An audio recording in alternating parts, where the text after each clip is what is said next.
us your name, please, and where you are from. I'm Sergeant Ira Jones from the United States Army. This is Sergeant Jones of the United States Army. Now, Sergeant Jones, if you'll whisper your secret to me, here we go.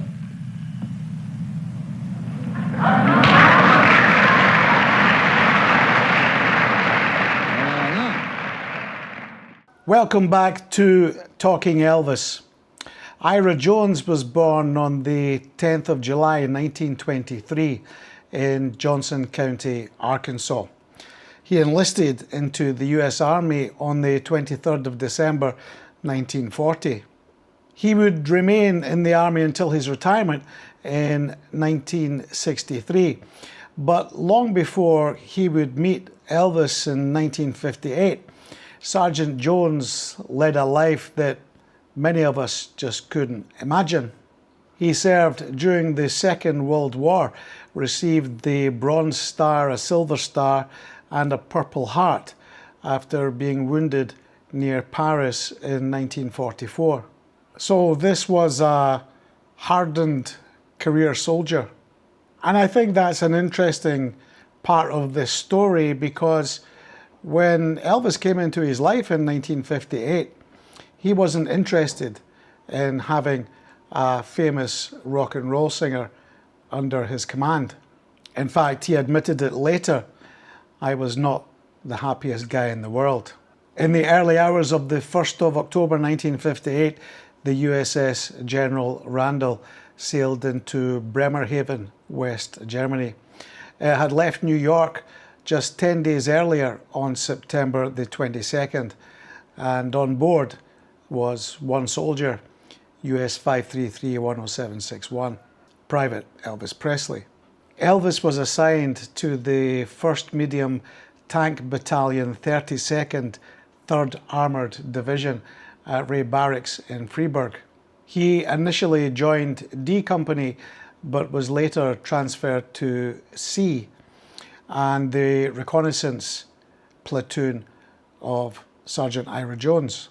Jones knew exactly what Elvis represented to the outside world: screaming girls, newspaper reporters, photographers, thousands of pieces of fan mail. And all that now was potentially going to be his problem. Jones reportedly asked, "What am I supposed to do with him?" And he was told, "Don't worry, you'll think of something." Jones travelled to Bremerhaven and was there when Elvis arrived. He subsequently travelled on the train with Elvis towards Freiburg and his new army home, Ray Barracks. Treat Presley like everyone else, he was told, and that's exactly what he planned to do. When new soldiers joined, Jones would give them a talk and tell them about everything he expected. And on this occasion, he was particularly interested to see if Elvis was paying attention. He told the platoon that he had no time nor room for anyone that wasn't willing to pull their weight. Elvis would be given no special treatment. But something happened that Jones didn't expect. Elvis fitted in. He later said that it would take 7 to 8 weeks on average for a soldier, a new recruit, to settle into a platoon. And he said Elvis did it in 1 week. The other soldiers were watching him too. They wanted to know if this millionaire rock and roll singer was going to use his fame to get out of the things that they had to do. But he didn't. And we've heard it many, many times. Elvis was just like any other soldier. He scrubbed, he washed, he greased equipment, he painted, marched, and carried his own laundry and prepared for inspections, just like everybody else. While Elvis was indeed serving in a tank battalion, the reconnaissance platoon had a very particular and important job to do. Before tanks moved into an area, the reconnaissance men went ahead. They checked roads, terrain and bridges and established whether the tanks could safely follow. A tank crew has a very restricted view of what is around them, so the reconnaissance platoon were the eyes ahead of the tanks. Elvis found himself driving Sergeant Jones in the lead reconnaissance jeep. Its identification was HQ-31. For around 9 months, that jeep would bring together two men who on the surface couldn't have been more different. One was a battle-hardened career soldier from Arkansas, and the other was perhaps the most famous entertainer in the world. But mile after mile and exercise after exercise, they sat beside one another. And somewhere along the way, Sergeant Jones began to see a side of Elvis Presley that few people ever got to see. Behind all that fame was a 23-year-old who just over 1 month ago had lost his mother.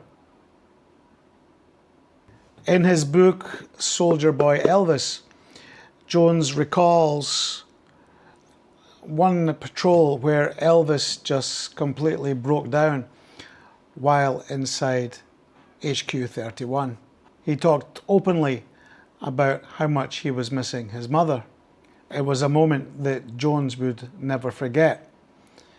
Even he was deeply moved. Just a young soldier sitting in an army jeep somewhere in West Germany. The two men had developed a genuine friendship, and Sergeant Jones was also becoming increasingly impressed with Elvis as a soldier. He says in the book that Elvis's test scores were phenomenal, and that had he chosen, he could have had a very successful career in the army. I do think that is something that sometimes gets lost when people talk about Elvis's army service. There was nothing honorary about what he achieved. He wasn't simply handed rank because he was Elvis Presley. He trained, he went on maneuvers, he endured the cold German winters, he did the dirty jobs, and he progressed through the ranks on his own merit. Sergeant Jones's association with Elvis also took this decorated soldier to somewhere he probably could never have imagined. American television. On the 6th of May 1959, while Elvis was still in Germany, Jones appeared on a popular television show called I've Got a Secret. The format of the program was quite simple. A guest would appear with an unusual or interesting secret, and a panel of celebrities would try to discover what it was by asking questions. Was it within the last couple of months? Yes. $20 down, $60 to go. We go to Betsy. Betsy Palmer. Were you in it with somebody else? Yes. You mean is there someone else involved in the sequence? Yes. We go to Bess Myers. What, Bill? His guitar. Oh, does he wiggle his guitar? Indirectly. Is it Elvis Presley? George, that's it.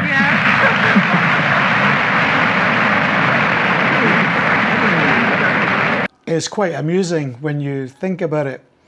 Here was this decorated Second World War veteran appearing on national television because one of the soldiers under his command is Elvis Presley. It's no secret that it was a difficult time for Elvis. Thousands of miles away from America, not making records, not making movies, no television appearances. Not only had he lost his mother, but there was this real fear that he had also lost his career. And he did worry that people would not remember him. America's fascination with him did not go away when he went into the army. Simply being the man responsible for him in the army was enough to get Jones on television. Elvis continued to progress while in the army, and in January 1960, he became a sergeant. Nothing honorary about this rank at all. This was something that he achieved on his own merit. And understandably, it was something he was very proud of. Ira Jones died of a heart attack on the 11th of July 2004. just one day after his 81st birthday. This is a photograph of him and I together in 1992. He reminded me of my mother's father, my grandfather, when I met him. Sergeant Ira Jones was not interested in having this young rock and roll singer in his platoon. But by the time their journey together was over, Private Presley had earned his respect. Thank you for watching.